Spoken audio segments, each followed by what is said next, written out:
یہ سامنے یہ نہر کا ایک نقشہ پرانا وہ بنا ہوا ہے ان کا.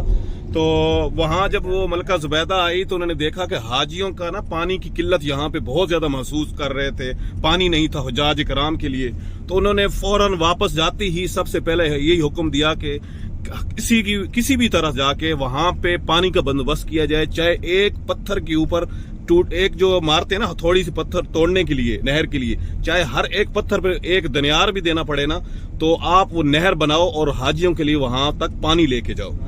تو یہ وہ جگہ ہے, یہ جو دیکھ رہے ہیں آپ, یہ ساری یہ جا رہی ہے نہر کا نقشہ بنا ہوا ہے.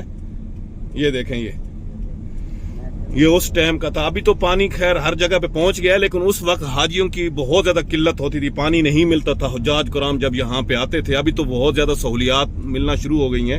تو اس وقت کا یہ ماشاءاللہ سے یہ وہ تھا نہر زبیدہ کا یہ واقعہ, جو انہوں نے پانی کا بندوبست کروایا تھا حاجیوں کے لیے. اور بہت دور سے پھر کافی انجینئرز آئے, انہوں نے ہر جگہ سے تحقیق کی, انہوں نے پھر اپنا مائنڈ سیٹ لڑایا کہ نہر کس طرح سے بنائی جائے. کئی انجینئرز کو اس نے ہائر کیا اس کام کے لیے, اور بہت لمبی نہر بنائی جہاں پہ حاجیوں کے لیے وہاں تک پانی پہنچایا, یہاں میدان عرفات تک. تو یہ ہے نہر زبیدہ. انشاءاللہ جب بھی آئیں تو آپ ہے اس جو ہے میدان عرفات کے بالکل ساتھ ہے, مزدلفہ کے راستے کے اوپر. تو آپ یہاں پہ لازمی جو ہے آپ زیارت کریں اس کا, جو کہ ہمیں ایک